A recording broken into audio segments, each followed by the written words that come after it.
And we're back with breaking news. Coke Zero Sugar might be the best Coke ever. That's right, Jim. Make sure... Jim. Ooh, yes, this tastes like the best Coke ever to me. We're on the air. I need to try it first. With zero sugar and refreshingly delicious, is Coca-Cola Zero Sugar the best Coke ever? Pick up a 20-ounce from Speedway today.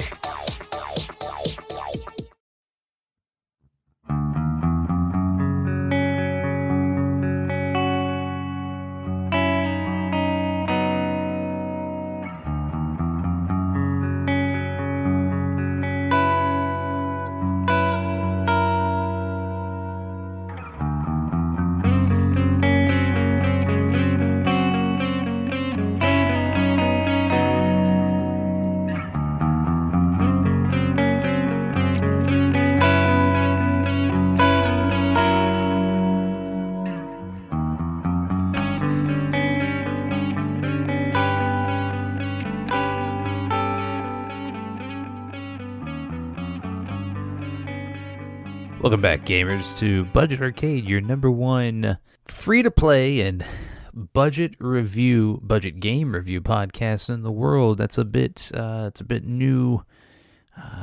It's a new spiel for me, because the podcast recently underwent a bit of a revamp, and we have expanded our operations to not only include free-to-play games, but also indie budget titles across all platforms. So we are still Budget Arcade, except we're not exclusive to the free-to-play market anymore. And so I hope you'll stick with us and join us as we review some budgetary titles that may cost you a couple bucks, but hopefully you're not spending too much money on these titles that we review. In these off weeks where we don't review a game, I typically go it alone, and I bring you either some video game news or the video game release calendar for what's coming up, or I'll share what I've been playing and let you know if it's any good or not. And this episode, I'm going to review the Uncharted movie that just came out a couple weeks ago. I went and saw that, and my thoughts on the movie prior to seeing it are well documented here. And then afterwards, I'm going to review Dying Light 2: Stay Human, the video game, the highly anticipated sequel to the 2015 hit Dying Light. So stick around and we'll get that going here very shortly. Hey, kid. A little young for a bartender, aren't you? A little old for prom, aren't you? Everything in here. Why the map? It's the biggest treasure that's never been found. 5 billion, easy. But it's just a story. I beg to differ.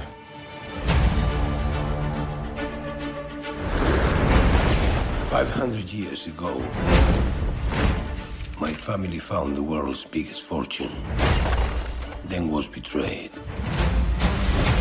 People have been searching for it all in vain. Both you turning keys clockwise at the same time. Thanks a lot. You almost got me killed. Clockwise, Sully! Well, it was 50-50, so I made a guess. Clearly. But the voyage was not just about gold. It was something much more valuable. This cross has a very tragic history. So much blood. I'm pretty sure he just threatened to kill me. Oh, this is gonna suck! Don't get caught. You were just gonna leave me back there. Somebody had to get the cross.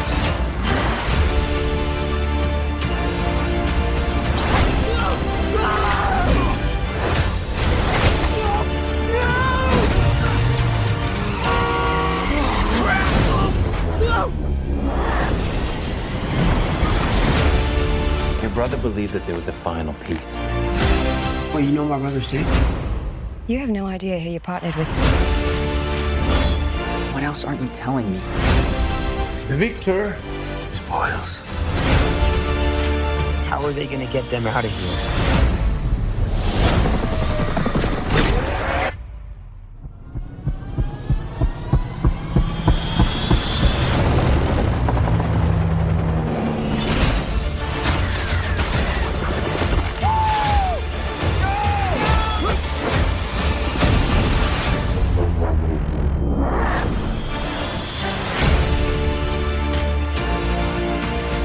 Hey, put them down, boys. What is that thing on your face?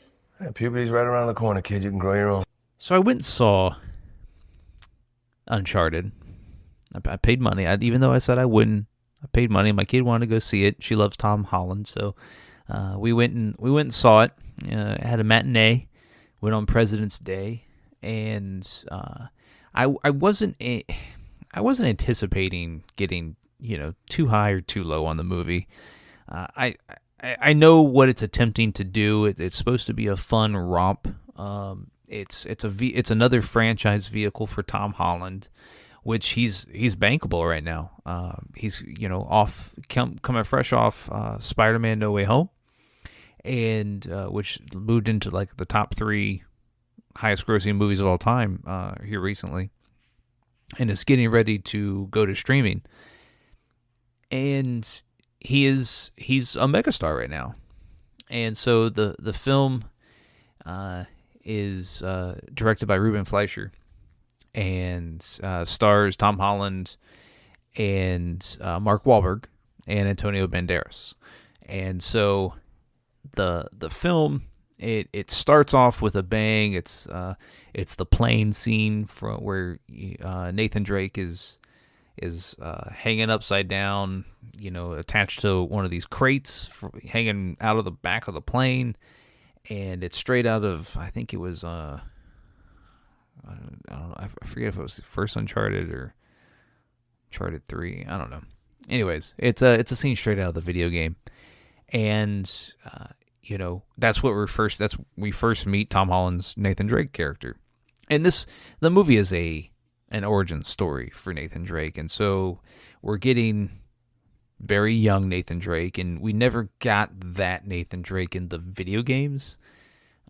But I thought Tom Holland is fine as Nathan Drake. He's witty. I think that's one of his big traits as an actor, is that he can be kind of deadpan funny, and he's quick-witted. And so the delivery of lines that are meant to poke fun or be funny, he's well equipped to do that, and he's quickly becoming an action star.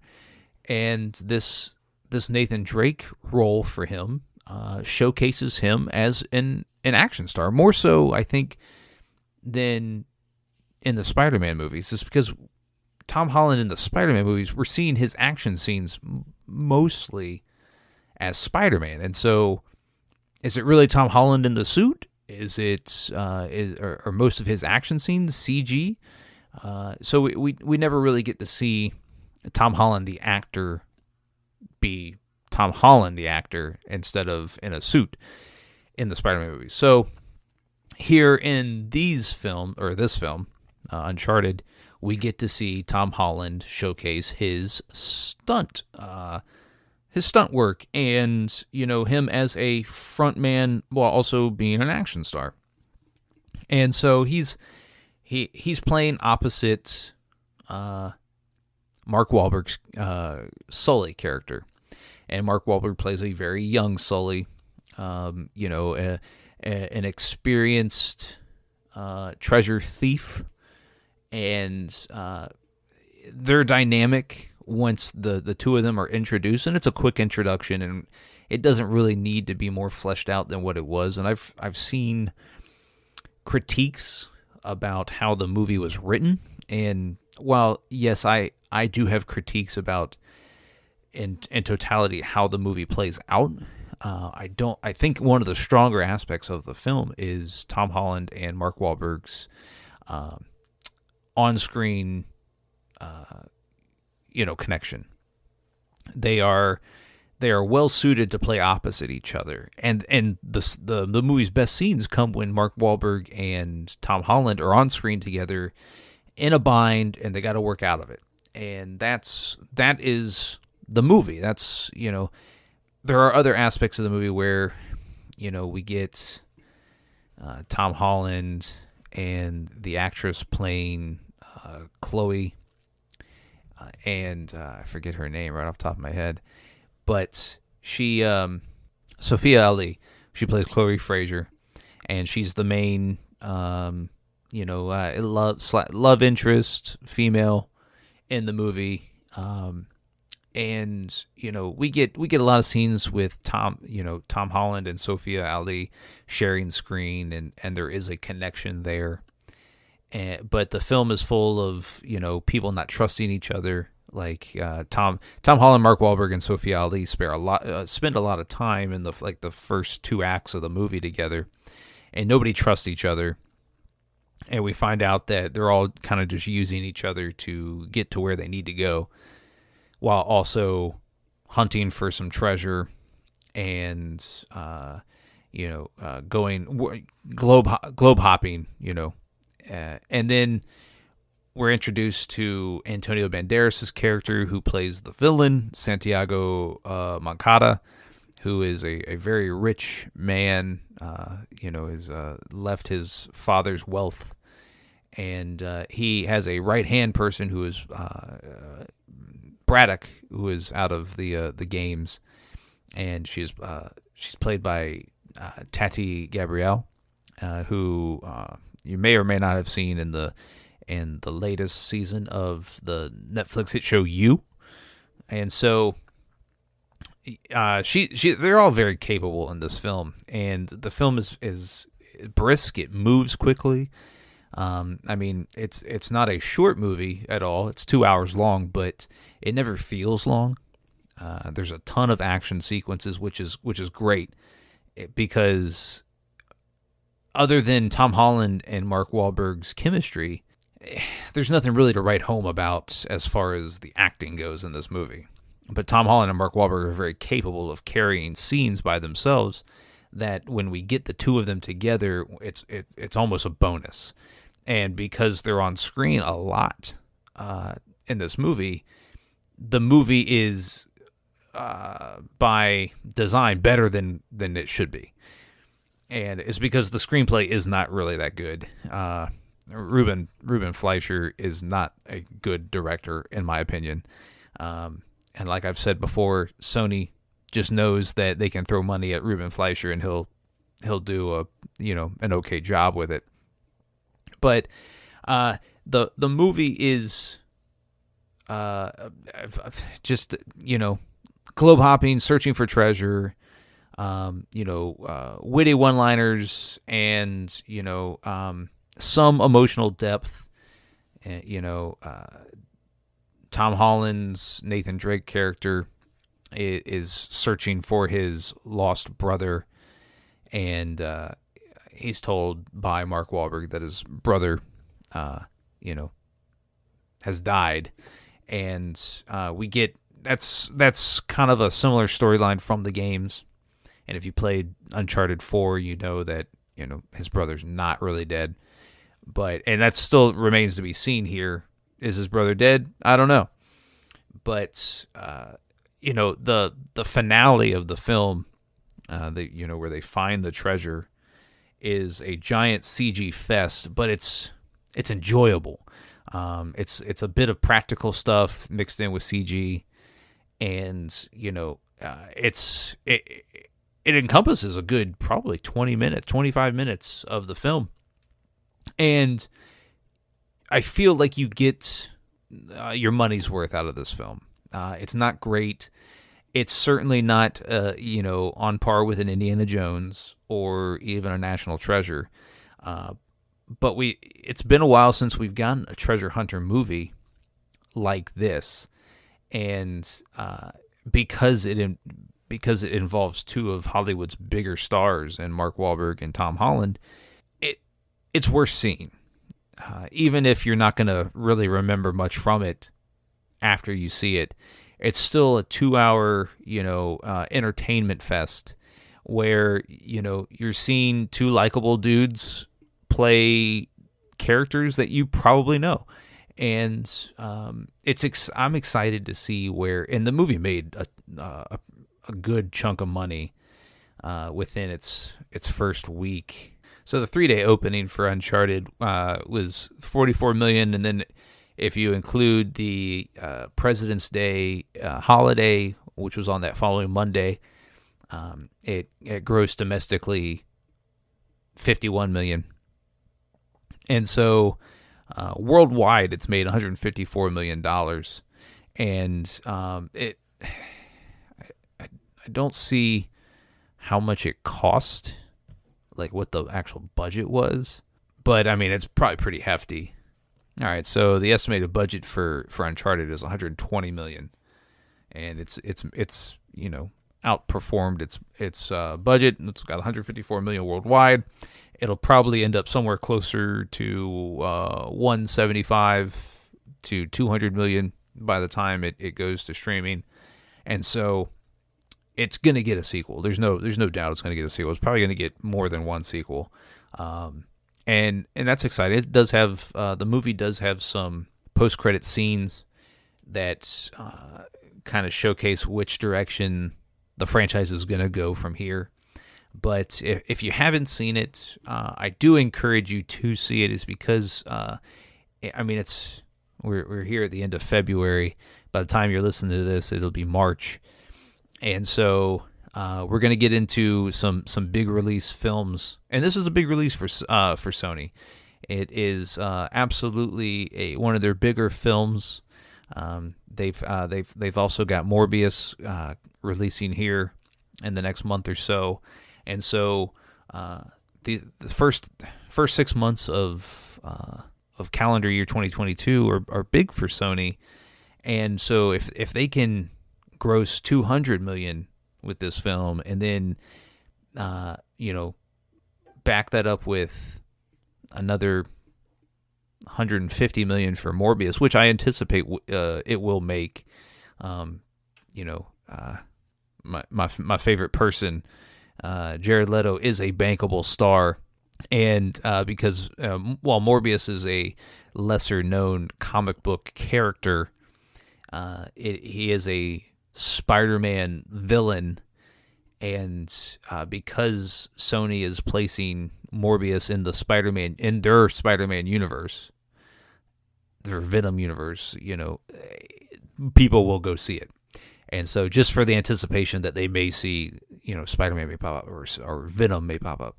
So Uncharted making the money that it did is huge for Sony, and I give it out of 5 stars. I give it a 3. It's solid. It's not great, but because the chemistry between Wahlberg and Holland is so good, I recommend going to see this, whether you see it in the theaters or when it goes to streaming. It's certainly worth the watch, and you won't find yourself bored. So now we'll you get my review for Dying Light 2: Stay Human. At Kroger, fresh groceries are our thing, so we check your delivery order for freshness at every step from farm to store and pick and pack every veggie in your free pickup order with care, because we treat your food the way we'd want ours to be treated. We're fresh every day, so shop anyway. Kroger, fresh for everyone. Free pickup on orders of $35 or more. Restrictions may apply. And now you'll find more ways to save on your favorites. When you download digital coupons, you can use up to 5 times in one transaction.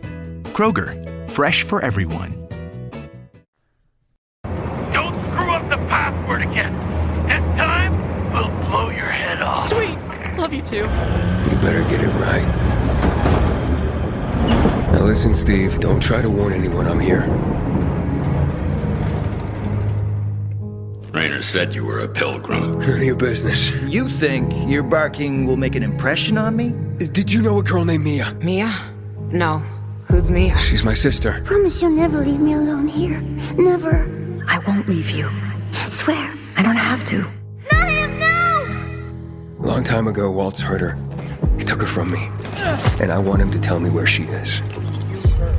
Well, that kind of information is expensive. Maybe I can help you. Welcome to paradise. Look around, Aiden. What do you see? Something people outside the walls could only dream of. Who would have thought the end of the world could be so peaceful? I wish Crane could have seen this. Luan, it's not a sign of weakness to say you were worried. Death is how we thank traitors. You didn't say you were working for Aiden. I don't work for Ader, I work for myself. Here we're all infected. Are you scared of him? Most people are.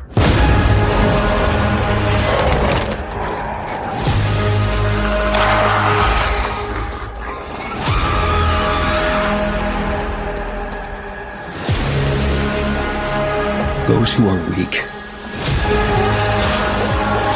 just give up.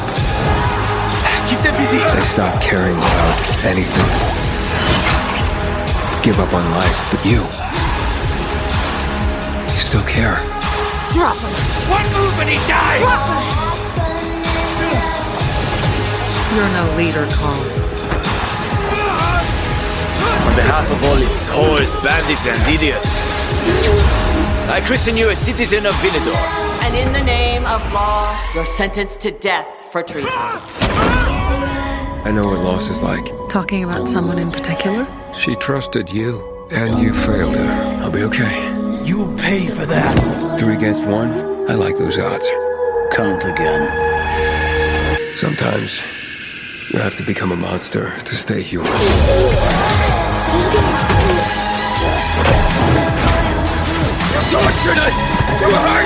Nothing could ever tear us apart anyway. Fuck the plan. We don't know what's up there.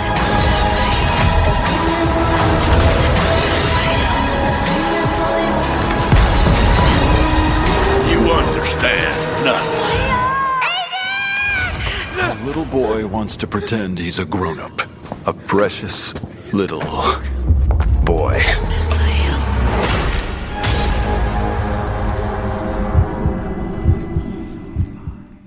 One of my most anticipated games for 2022 was Dying Light 2, Stay Human, which is published and developed by Techland Studios, and they obviously developed the first one, and the first one in 2015 was one of the more underrated video game new IPs released, in the last console generation, and it introduced a new way of playing a zombie apocalypse game. The age old, there's a zombie apocalypse caused by a virus, and and in the first game they had contained it. They contained the outbreak of the zombie virus to a fictional city. It resembled a Middle East city, and you played as a character who was trying to get a cure for the virus out of the city, and but it introduced parkour gameplay. It was a first person game, and it introduced parkour gameplay. And it was very fluid. It was different. It was unique, and it was a lot of fun. And it had you can pick up any weapon, and you have the weapon for however long it lasts, and then it breaks, and then you got to get a new weapon, and you can craft and create stuff. And I think there were guns in that game, and you could only use the gun in dire situations because it was loud and it attracted, all the zombies. And so Dying Light was a fantastic new game, and I loved it. And so when Dying Light 2 got a 2022 release date, man, I was ecstatic. And so I picked it up on the PS5, and I had peeked at some reviews, and the reviews had it at it's an 8 out of 10. And while it's expansive and it introduces a lot of new parkour elements, It also introduces some like a grappling hook and a glider.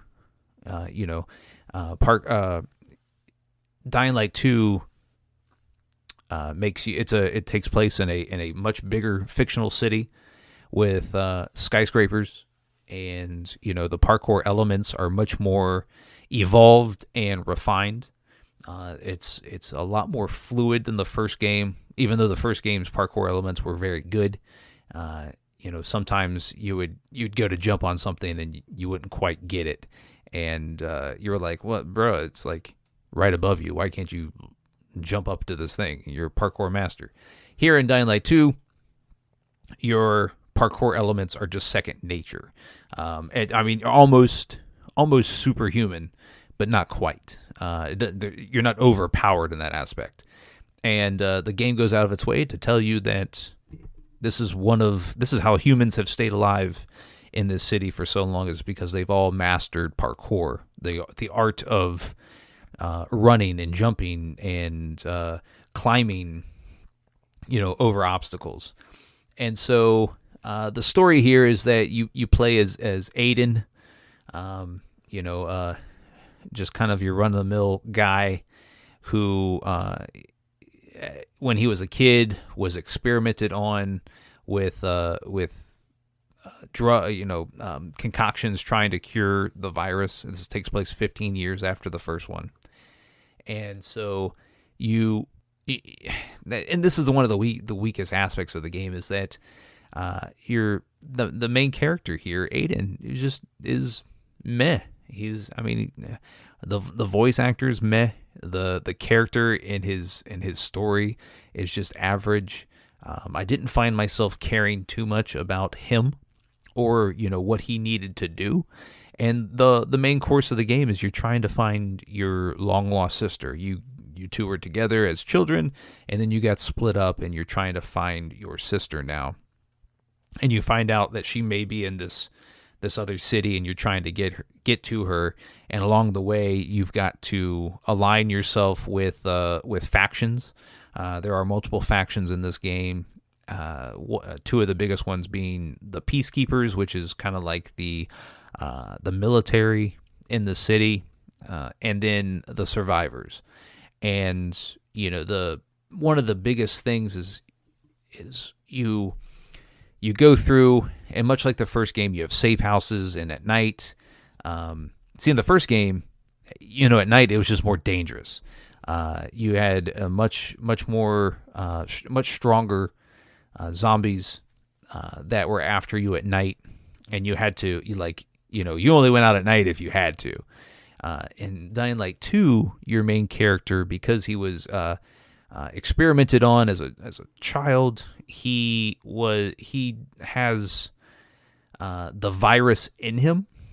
The virus that turns you into a zombie, and you have to and so you're pretty much immune to the zombies.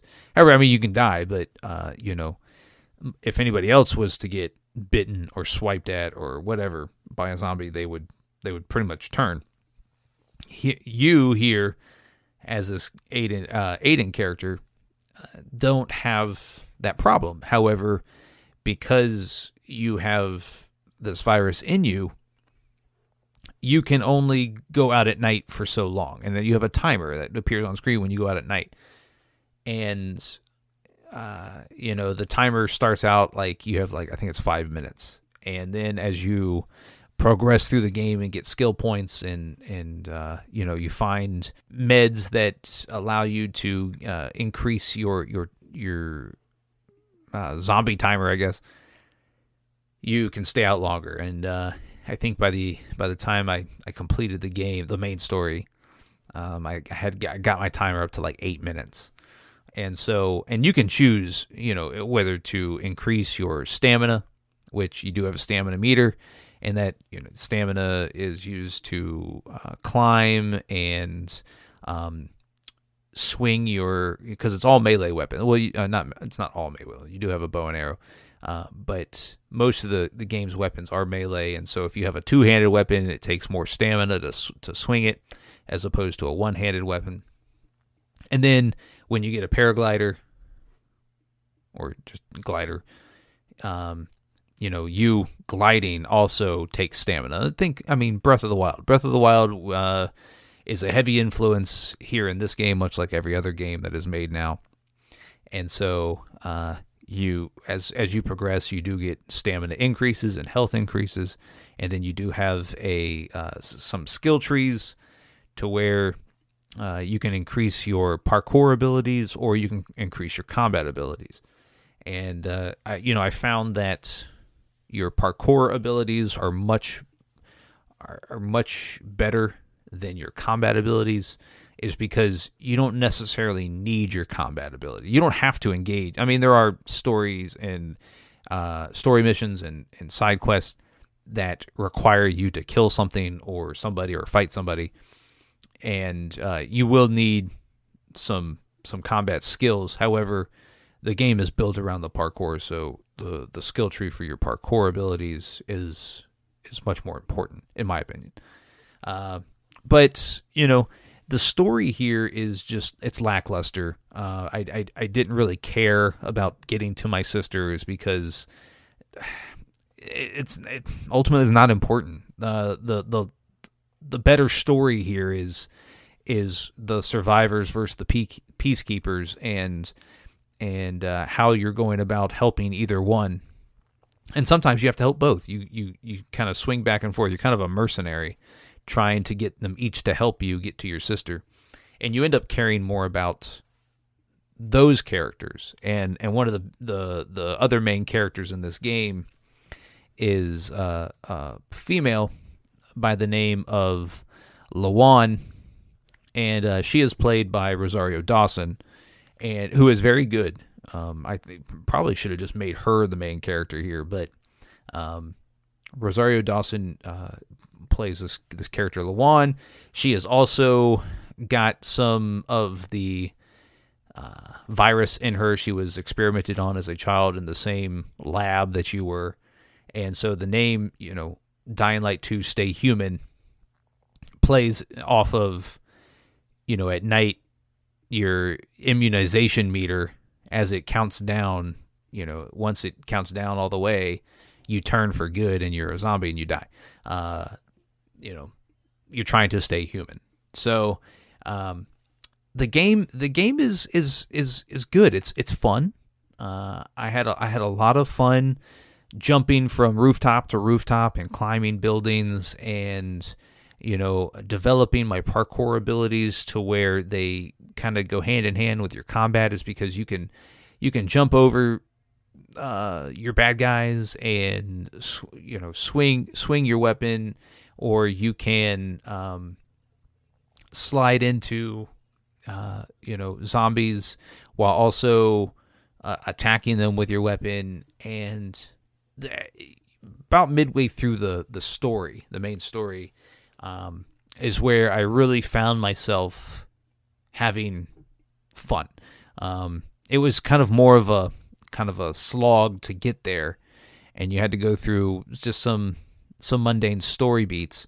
But once you get the glider and you get the bow and arrow, that's when the game really unleashes itself to you, and you can just kind of just run around and kill zombies, or go on side quests, or go hunting for new crafting materials so you can upgrade your weapons. And that's where I found myself having the most fun. And there isn't another game like this on the market right now. And Techland decided that they were going to kind of forego some of the heavier graphics, in turn focusing more on, I guess, gameplay. And while I can respect that decision, I don't think that was the right decision. I don't think they needed to introduce the glider, as a mobility tool. I don't think that they needed to, focus so much on the parkour abilities, as an impact or an improvement from the first game. I think they could have just kept the same mechanics and kind of revamped them a little bit, but not focus so heavily on it to where they, forego upgrading the graphics. Just because if you're playing this on the PS4 Pro, you're probably pretty happy with the graphics. But playing this on the PS5, man, I'm just finding myself thinking, man, this game looks like a PS4 game. What does this use other than no loads? There's no loading in this game. So I mean that it does use the PS5 engine well there, but I'm supposed to be impressed by the graphics. That's the biggest sin of this game, in my opinion, is that it doesn't look great. It's fun and I was entertained, but it just doesn't look good, and that's my biggest gripe. And so, with Horizon Forbidden West, and now Elden Ring out, Dying Light 2 has competition for what you're playing right now, and those other two open world games look so much better than Dying Light 2. And so while Dying Light 2 does have its uniqueness and the things it can offer that these other games cannot, man, I'm playing Horizon Forbidden West and I'm going, holy crap, this game looks amazing. And like, while some people aren't, graphics snobs and, looking for that, man, I have an expensive TV that is capable of producing, this graphical output and showcasing it. And, I'm playing on the PS5, which, is supposed to be this high-end engine. And Techland decided that they weren't going to showcase that. And that's disappointing in my opinion. So I'm going to give the game probably a 7.5, 8 out of 10. It's fun. It's entertaining. However, you're not going to remember much about it once you're not playing it anymore. And unfortunately, there's better looking games that tell a better story. And so while the uniqueness does win at some points, it's not going to be game of the year. And so pick it up if you've never played the Dying Light franchise. It's still worth playing and experiencing, but there are better games out currently right now that can occupy your time. So yeah, that's my review for Dying Light 2. Stay Human, played on the PS5. I put about 50 hours into it. And so yeah. So if you want to get at the podcast, you can find Budget Arcade on all your social media platforms at Budget Arcade and at Budget Arcade Games. If you would like to support the podcast, you can subscribe to our Patreon at patreon.com/budgetarcade, and you can donate some money to the pod, help us stay afloat. You can also purchase some T-shirts. We have a couple different designs, and you can catch the links in the show notes for that. And we do appreciate your support. And you can join our Discord channel, our Discord server, Budget Arcade. We have designated listeners that we have a pretty good following there, and we would be happy to have you, new listener, new friend of the pod. What are we playing next week? Vagante. We're playing Vagante on the. I think I'm playing it on PS5. But make sure you're tuning in for our review there. That's one of our first non-free-to-play reviews, and so we're excited about that. Make sure you've got us bookmarked there. And our music is provided by Stimage. You can find his music at metroidmetal.com, and we'll catch you next week.